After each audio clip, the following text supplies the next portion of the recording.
stop. Don't book that Airbnb. Don't book that resort yet. How about you try booking a boat?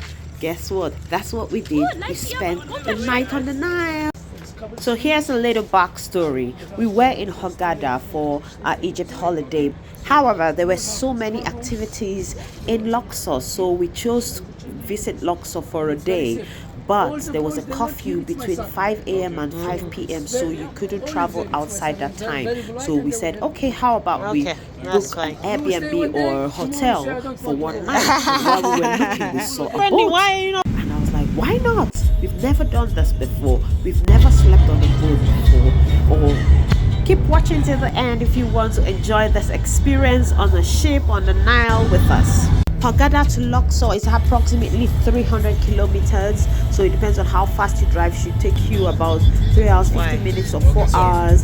And yeah, that's the road. The road was smooth, but there were several police checkpoints. They will ask your date of birth, your age, the number of people in the car, if they're children, adults, how many male, how many female, and the next checkpoint they already have your information that you gave the previous checkpoint, and they will check you again. I wondered why there were so many police checkpoints. That's one of them right there. As I said, the man asked our details again, but he had it already. He looked in one of the paper and he said, oh, there's 6 people in this car. We said yes, so we had to keep confirming the number of people in the car. I was like, what is it? He said it's for our own security. He gave us his number. He said if we experience any issues along the road, we should call him. Apparently this was after he saw our British passport, and there's some level of classism, or should I say racism, going on in Egypt. We noticed the difference from when we showed them our Nigerian passport, how they treated us, and when we showed them our British passport. That's a story for another video. But then yes, we kept going. I was still wondering, what is wrong with this road? Is there been cases of kidnap, or is it war or political unrest? Why is there so many stops? But I just couldn't figure it out. We just kept praying and just hoping for the best, but it was relatively smooth apart from the checkpoint. This part reminded me of villages in Nigeria because we saw kids selling on the road, we saw poultry, sales, food, just brought it from like their houses and kept it by the street. Thanks for reminding us. Reminded me of Port Harcourt Expressway actually. We were going to Bobo, or when I was going to Eket with my husband. We were too nervous to stop and buy anything on the road, but we had packed lunches from our resort anyway, so that kept us going in the car. See, the resort was really good for that. Then at this point, we arrived in Luxor, had a much more village feel than Hurghada. That's why I like to go to different places, because each city, each village has a different vibe. On the Nile. And that's us trying to figure out the way to the Nile. But yeah, and we have arrived. We were really skeptical. We didn't know what to do. We were like, should we go in? Cheap adventure, oh God. Hopefully we have made the right decision. We will not come out headless, because we have just booked this last minute. Alright, let's go. Yeah, both on the Nile. We'll see how we get on. As you can see, I was very nervous and skeptical because we don't really like Airbnb, and I don't really like talking to people. I was like, why is this man talking to me? I don't want to talk to him. But my husband said, we're here, let's give it a shot. You know how to swim, Gina. The kids were having so much fun. It felt like walking the plank. You don't want to see that. We've been talking about it now all day long. It was a cool experience. Just seeing the laughter and the giggles. This is your chance. So we drown in going inside and see her. viewing the whole place. First of all, the man was asking about us. The guy was lovely and friendly. Honestly, I could give this guy a 15/10 when it comes to review and customer service and friendliness. He was really kind. He told us we can have the whole ship to ourselves. It was way more rooms than we needed. He said, yes, have it all. You know, your family. He treated us like here, because in Egypt, they didn't like Africans. They didn't like people from Sudan or from other African countries, surprisingly, except you're British, then they treat you nice. So that you guys can give your idea, because if you don't like it, we're leaving. We have to go could see the rooms very clean, the toilets were nice. At this point I started relaxing. I was like, okay, not too bad after all. And the views from the window, excellent. This man insisted that he must give us a welcome drink. Come upstairs to the top deck of the boat and he'll give us drinks. When we were coming to his house, those are his boys staring at us.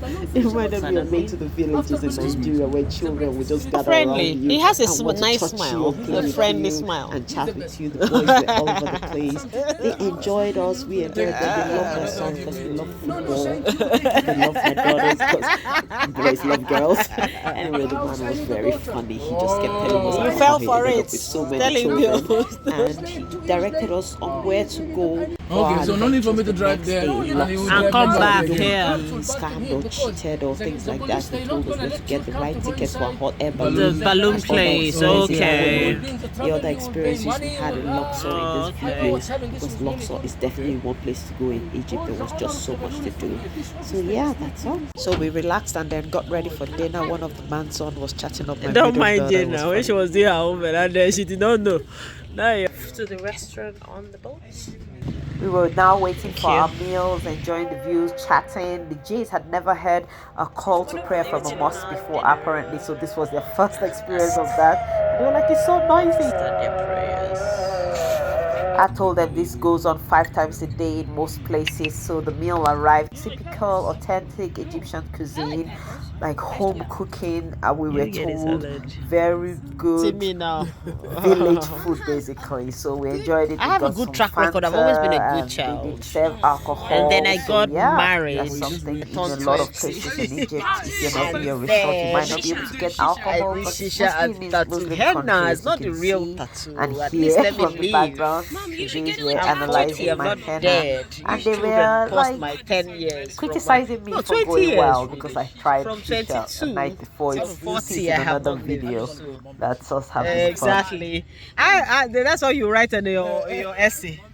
My mom did shisha and that's it. My mom smoked a lot of shisha. Ooh, not a lot. It's just 2 puffs.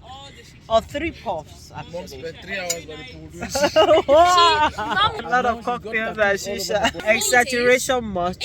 It's literally 3 puffs. The first one I didn't even know how to do it. The second one I did it proper. The third one, and that was it. Explain tire, no evidence.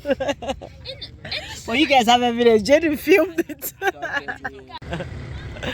Bye, daughter. After dinner, we decided to go for a walk exploring the village, and so we walked to the nearby shop. The man asked his son to show One us at around a time, Jaden, and help us feel safe. So that's us. The Jays walking the plank breaks. to leave the boats and go to land. At this point, obviously the was warm, but not as warm as during the day. It looks very So it skinny was a though. cool walk because we were by the river. We saw the stray cats. We found it funny that there were a lot of motorbikes trying to almost hit us. Then we got to the shop. We let them go wild on the snack. Because yeah, why not? We're on holiday. Got ice cream, a lot of things. Went to another shop, looked around, got some drinks, and I think some games, and then we walked back to the boat. The nighttime view was just spectacular. Honestly, we just couldn't take in the view enough.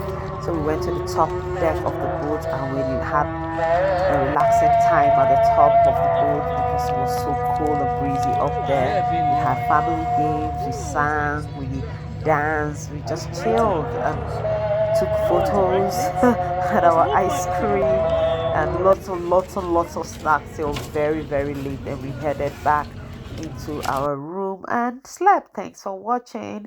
This was such a beautiful experience. Will you try this, having a night on the Nile?